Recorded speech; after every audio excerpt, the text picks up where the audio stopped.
Bonjour et bienvenue sur la chaîne qui vous libère. Je suis très heureux de vous retrouver pour cette quatrième vidéo autour du bonheur. Et aujourd'hui, nous allons découvrir le troisième grand secret du bonheur. Et je ne vais pas vous faire attendre plus longtemps avant de le découvrir. Ce secret, c'est la gratitude. Alors, je pense que déjà certains d'entre vous sont en train de se dire que la gratitude, c'est pas réellement d'actualité avec toutes les choses négatives qui nous arrivent. Eh bien, ensemble, aujourd'hui, nous allons essayer de réfléchir un peu différemment. Selim Haysen nous racontait qu'il avait un maître qui parlait tout le temps de la gratitude. Pour lui, il n'y avait que cela de vrai. Il disait à Selim Haysen ou à d'autres de ses élèves, lorsqu'il leur avait enseigné quelque chose, il leur disait « Maintenant, vous pouvez être dans la gratitude pour tout ce que vous avez appris de moi. Et même si vous avez appris un tout petit peu, vous pouvez être dans la gratitude pour ce tout petit peu. Et si vous n'avez rien appris du tout, vous pouvez quand même être dans la gratitude. Parce que vous êtes en bonne santé. Vous n'êtes pas en bonne santé. Eh bien, vous pouvez quand même être dans la gratitude. Parce que vous êtes encore en vie. C'était son idée de la gratitude, c'est qu'on peut toujours être dans la gratitude pour quelque chose. Nous avons tant de cadeaux qui nous sont faits tous les jours. On peut dire merci pour des milliers de choses chaque jour, au moins pour les choses les plus essentielles. Être capable de dire merci pour les 3 repas que nous prenons tous les jours. Être capable de dire merci pour les habits que nous portons et qui nous tiennent chaud. Ou encore pour cette douche chaude tous les matins qui nous réveille. Ou pour l'eau que nous pouvons boire à volonté. C'est comme si nous oublions ce que d'autres êtres humains dans le monde doivent faire pour avoir accès à ces choses si élémentaires. Nous avons des milliers de raisons de dire merci tous les jours.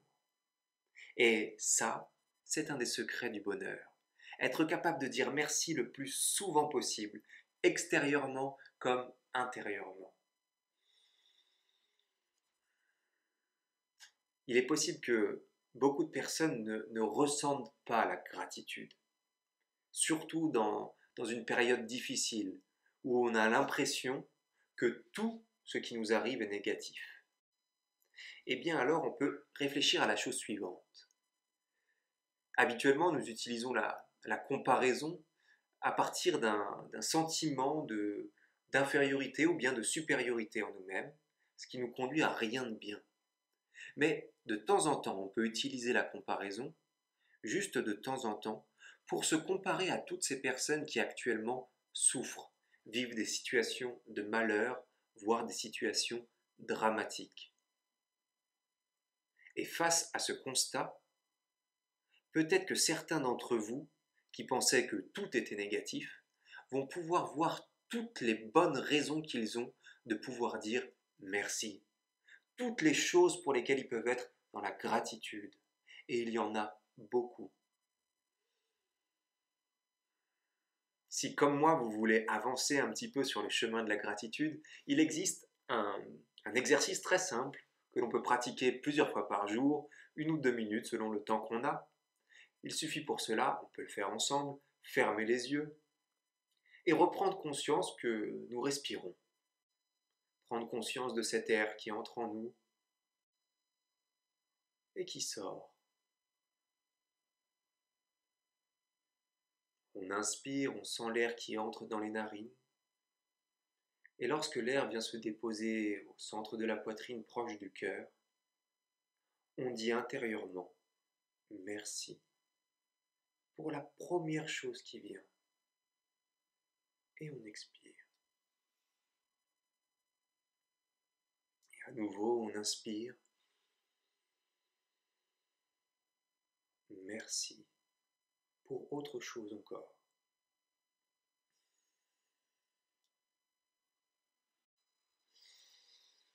On peut ouvrir les yeux.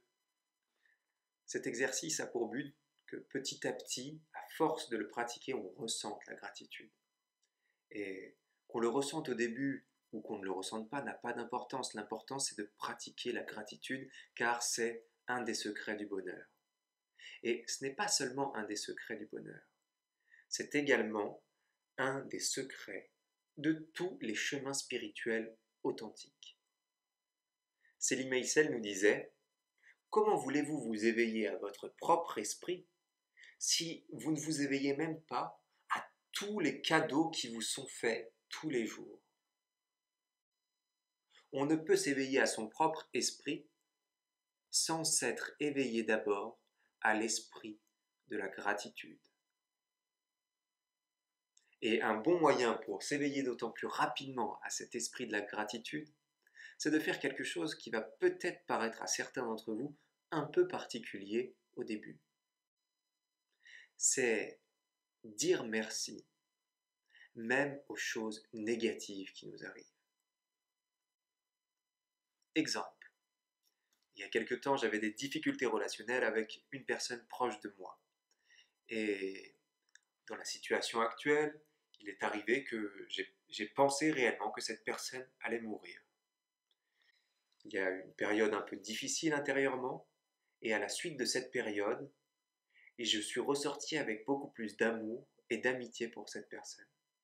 Et, et d'ailleurs pour toutes les personnes que j'aime. Et toutes les raisons, ces difficultés relationnelles que j'avais avaient disparu, comme envolées. Ou pas réellement envolées, c'est plutôt que je ne veux plus les alimenter. Parce que j'ai compris à quel point chaque instant passé avec cette personne est précieux. De la même manière, chaque instant passé avec toutes les personnes que j'aime sont des instants précieux. Et pour avoir compris cela, même si ça a dû passer par une période de souffrance, je dis merci. Et de la même manière, j'ai pu voir avec un peu de recul que toutes les raisons pour lesquelles j'avais ces difficultés relationnelles étaient en fait liées à des choses très basses en moi, à mon égocentrisme, à mes attentes, à mes désirs, etc., etc. Et pour avoir pu voir également cela en moi, pour voir ces illusions, et pour pouvoir aujourd'hui changer quelque chose en moi que je n'avais pas vu encore avant, je peux dire merci.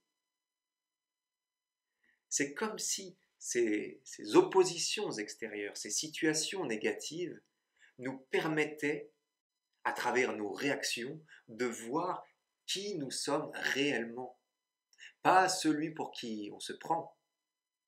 Ces oppositions, ces situations négatives nous permettent de voir toutes les illusions que nous avons de nous-mêmes. Et nous en avons beaucoup. Vous connaissez toutes ces personnes qui imaginent ou qui pensent d'elles-mêmes qu'elles sont calmes, par exemple. Oui, peut-être que nous en faisons partie. On pense être calme alors que toutes les personnes autour de nous savent à quel point, à chaque instant, nous nous mettons, peut-être pas à chaque instant, mais très rapidement, nous nous mettons en colère ou nous nous irritons ou nous nous énervons. Il y a aussi toutes ces personnes qui pensent être généreuses, alors que nous savons à quel point elles sont égocentrées. Et il y a aussi toutes ces personnes qui pensent être, par exemple, souriantes, alors qu'on sait qu'elles font tout le temps la tronche. Eh bien, pour sortir de ces illusions, ce qu'il est intéressant de faire, c'est de pratiquer un chemin de connaissance de soi. Ces chemins nous amènent à mieux nous connaître, pour mieux nous comprendre, et par là, à mieux comprendre les autres. Et grâce à cela, on est plus heureux avec soi-même et plus heureux avec les autres. Et si on veut vraiment démasquer ces illusions, eh bien, les chemins de connaissance de soi, les véritables chemins spirituels authentiques, nous proposent une chose, de s'observer. Observer la manière dont on bouge, observer la manière dont on marche, observer quelles sont nos attitudes avec les autres, les attitudes avec nous-mêmes, quelles sont nos pensées, quelles sont nos émotions qui nous agitent sans cesse, quelles sont nos paroles, etc., etc. Et cette nécessité de la connaissance de soi. Peut-être que vous l'avez remarqué, mais elle a été très bien comprise par tous les mouvements de développement personnel qui existent de plus en plus aujourd'hui, qui s'adressent à des hommes, des femmes, qui recherchent le sens véritable de leur vie, de mieux se connaître, pour mieux se comprendre, en suivant en cela le début de l'aphorisme de Socrate qui est inscrit au fronton du temple de Delphes: connais-toi toi-même. Malheureusement, ces mouvements de développement personnel ont supprimé la deuxième partie de la citation. Et tu connaîtras les dieux et l'univers. Et en amputant cette deuxième partie, ils ont amputé l'être humain de sa dimension la plus élevée. C'est comme si ce que Socrate voulait dire, connais-toi toi-même, et en te connaissant dans toutes les dimensions de ton être, tu connaîtras les dieux et les mondes. Ce qui signifie, si tu entres en contact avec ta véritable nature, tu entres en contact avec ton propre esprit, et avec ce que Socrate appelle les dieux, les autres esprits. Et de la même manière, c'est ce que nous disait Rudolf Steiner, le père de l'anthroposophie, qui nous disait que tout véritable chemin spirituel authentique devait mener de l'esprit en moi à l'esprit qui vit dans les mondes. Et c'est également ce que nous propose la nouvelle psychologie spirituelle. Cet enseignement nous propose de nous éveiller à notre propre esprit, mais aussi de nous éveiller à l'esprit des autres et de nous éveiller à tous les autres esprits dans le monde. Voilà pour ces vidéos sur le bonheur. J'espère qu'elles vous ont rendu plus heureux, plus heureuse, que vous allez réussir à en retenir l'essentiel, que vous pourrez appliquer au quotidien dans votre vie. Car c'est vraiment le but de ces vidéos, c'est de vous donner les clés qui vous permettront d'être plus heureux, plus heureuse. J'aurai le plaisir de partager avec vous d'autres thèmes éclairés à la lumière de la nouvelle psychologie spirituelle. À bientôt! Il y a une période un peu difficile intérieurement, et à la suite de cette période, je suis ressorti avec beaucoup plus d'amour et d'amitié pour cette personne. Et d'ailleurs pour toutes les personnes que j'aime. Et toutes les raisons, ces difficultés relationnelles que j'avais avaient disparu, comme envolées. Ou pas réellement envolées, c'est plutôt que je ne veux plus les alimenter. Parce que j'ai compris à quel point chaque instant passé avec cette personne est précieux. De la même manière, chaque instant passé avec toutes les personnes que j'aime sont des instants précieux. Et pour avoir compris cela, même si ça a dû passer par une période de souffrance, je dis merci. Et de la même manière, j'ai pu voir avec un peu de recul que toutes les raisons pour lesquelles j'avais ces difficultés relationnelles étaient en fait liées à des choses très basses en moi, à mon égocentrisme, à mes attentes, à mes désirs, etc., etc. Et pour avoir pu voir également cela en moi, pour voir ces illusions, et pour pouvoir aujourd'hui changer quelque chose en moi que je n'avais pas vu encore avant, je peux dire merci. C'est comme si ces oppositions extérieures, ces situations négatives, nous permettaient, à travers nos réactions, de voir qui nous sommes réellement, pas celui pour qui on se prend. Ces oppositions, ces situations négatives nous permettent de voir toutes les illusions que nous avons de nous-mêmes. Et nous en avons beaucoup. Vous connaissez toutes ces personnes qui imaginent ou qui pensent d'elles-mêmes qu'elles sont calmes, par exemple. Oui, peut-être que nous en faisons partie. On pense être calme, alors que toutes les personnes autour de nous savent à quel point, à chaque instant, nous nous mettons, peut-être pas à chaque instant, mais très rapidement, nous nous mettons en colère, ou nous nous irritons, ou nous nous énervons. Il y a aussi toutes ces personnes qui pensent être généreuses, alors que nous savons à quel point elles sont égocentrées. Et il y a aussi toutes ces personnes qui pensent être, par exemple, souriantes, alors qu'on sait qu'elles font tout le temps la tronche. Eh bien, pour sortir de ces illusions, ce qu'il est intéressant de faire, c'est de pratiquer un chemin de connaissance de soi. Ces chemins nous amènent à mieux nous connaître, pour mieux nous comprendre, et par là, à mieux comprendre les autres. Et grâce à cela, on est plus heureux avec soi-même et plus heureux avec les autres. Et si on veut vraiment démasquer ces illusions, eh bien, les chemins de connaissance de soi, les véritables chemins spirituels authentiques, nous proposent une chose, de s'observer. Observer la manière dont on bouge, observer la manière dont on marche, observer quelles sont nos attitudes avec les autres, les attitudes avec nous-mêmes, quelles sont nos pensées, quelles sont nos émotions qui nous agitent sans cesse, quelles sont nos paroles, etc., etc.